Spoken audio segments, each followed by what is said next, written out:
বাসায় কাউকে খাবারের কথা বললে আমার বেশ ভালোই লাগে, তার জন্য নিজ হাতে রান্না বান্না করব। কেউ একবেলা তৃপ্তি সহকারে একটু খাবার খাবে, এর মতো পরিতৃপ্তি আসলে আর নেই। বিশেষ করে হাতের কাছে সবকিছু যদি রেডি থাকে তাহলে রান্না বান্না করতে খুব বেশি কিন্তু একটা সময় লাগে না। সো হ্যালো সবাইকে, সবাই কেমন আছেন? আমি তো অনেক ভালো আছি। আমার আজকের এই ভিডিওটি হচ্ছে মে মাসের 20 তারিখ বুধবার দিনের ভিডিও। কয়েকদিন আগেই আমার কাকি শাশুড়ি ইন্ডিয়া থেকে এসেছে, আর কাকি ইন্ডিয়া থেকে বাংলাদেশে আসলে সবসময় আমি দেখেছি তার বড় বোনের বাসাতেই উঠে। তাই সবসময় প্রতিদিনই যে রান্না বান্না করে কাকিকে কোনো কিছু ভালো মন্দ খাওয়াবো সেটা আর হয়ে ওঠে না। তাই আমার শাশুড়ি মা বুধবার দিন কাকিকে বাসায় আসতে বললো দুপুরবেলা খাওয়া দাওয়া করার জন্য। তাই কাকির জন্য টুকটাক রান্না বান্না করছি। আর এত কিছু রান্না বান্না দেখে ভাববেন না যে সবকিছুই আমার কাকিমা খাবে। আমার যারা রেগুলার ফলোয়ার আছেন তারা তো আপনারা অবশ্যই জানেন যে আমার বাসায় সদস্য সংখ্যা বেশি, তাই আমাকে একটু রান্না বান্না বেশি করেই করতে হয়। কাকি কিন্তু খুব একটা খাওয়া দাওয়াও করে না, কিন্তু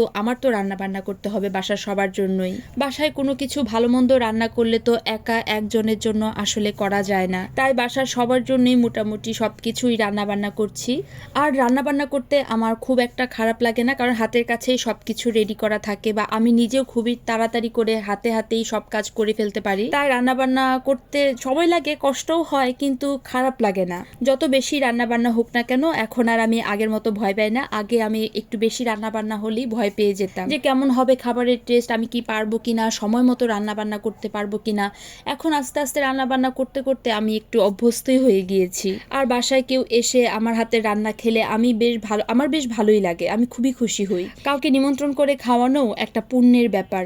আর কথাতেই আছে অতিথি নারায়ণ। যাই হোক, সেদিন আমার রান্না বান্নায় বেশ কিছু আইটেম ছিল। খুবই তাড়াহুড়ো করে সকালবেলা ঘুম থেকে উঠেই তাড়াহুড়ো করে রান্না বান্না শুরু করে দিয়েছি ঠাকুর পূজা দিয়েই। আর রান্না বান্না শুরু করতেও সেদিন আমার একটু দেরি হয়ে গিয়েছিল। কাকি যেহেতু কোনো ধরনের মাংস খায় না, খাসির মাংসও না, মুরগির মাংসও না, তাই কাকির জন্য টুকটাক কিছু আইটেম রান্না করছিলাম। যেমন সবার প্রথমে আমি ডিম সিদ্ধ বসিয়ে দিয়েছিলাম, আর তারপরে আমি চিংড়ির একটু দো পেঁয়াজা করেছিলাম, আর আমি হাঁসের ডিম রান্না করেছিলাম। কাকি মুরগির ডিম একদমই খান না, তো কাজু বাদাম বাটা কিশমিশ বাটা দিয়ে হাঁসের ডিমের একটা সুন্দর করে মিষ্টি করে কোরমা রান্না করেছিলাম। হাঁসের ডিমের কোরমাটা একটু ঝাল ঝাল মিষ্টি মিষ্টি করেই আমি রান্না করি। আর সেই সাথে একটু আমের টকও রান্না করেছিলাম। একদম সদ্য গাছ থেকে আমগুলো পেরে নিয়ে এসেছিল, তাই শেষ পাতে খাওয়ার জন্য আমি একটু আমের টকও রান্না করে ফেলেছি। দেখুন, কথা বলতে বলতে কিন্তু আমার এদিকে চিংড়ি মাছ রান্না হয়ে গিয়েছে, এই ফাঁকে আমার ডিমের কোরমাটাও কিন্তু প্রায় হয়েই গিয়েছে। আমি কোনো কিছু রেসিপি আজকে বলবো না, আমি ডিমের কোরমার রেসিপিটা এর আগেও মনে হয় আমি শেয়ার করেছি, তারপরেও আমি আরও একবার শেয়ার করব আপনাদের সাথে। আর সবগুলো রান্নার রেসিপি আমি আস্তে ধীরে আপনাদের সাথে শেয়ার করব, কারণ তা না হলে ভিডিওটা অনেক বড় হয়ে যাবে। আর সেদিন আমি এই আমের টকটা করেছিলাম গুড় দিয়ে।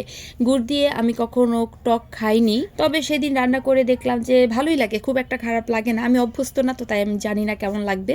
আমার কাছে খেয়ে আসলে ভালোই লেগেছিল। এই দেখুন, কথা বলতে বলতে কিন্তু আমার 3টা আইটেম রান্না করা হয়েই গিয়েছে। চিংড়ি মাছের দো পেঁয়াজা করেছিলাম, হাঁসের ডিমের কোরমা, আর আমের চাটনি। শেষে একটু আমের চাটনিতে আমি মশলার গুঁড়ো দিয়ে দিয়েছি। আর সেই সাথে মাছের মধ্যে রেখেছিলাম চিতল মাছটাকে একটু ভালো করে লবণ হলুদ মরিচের গুঁড়ো দিয়ে মেখে রেখে দিব। আর তার সাথে আমি একটু মুসুরির ডালও রান্না করেছিলাম। বাচ্চাদের তো মুসুরির ডাল ছাড়া একদমই চলে না। আচ্ছা, ডালটা সম্বার দিতে দিতে আমাকে বলে ফেলুন তো আমার এই ভিডিওটা কারা কোন জায়গা থেকে দেখছেন, স্পেশালি ময়মনসিংহ থেকে কারা দেখছেন তারা কিন্তু অবশ্যই আমাকে কমেন্ট বক্সে জানাবেন।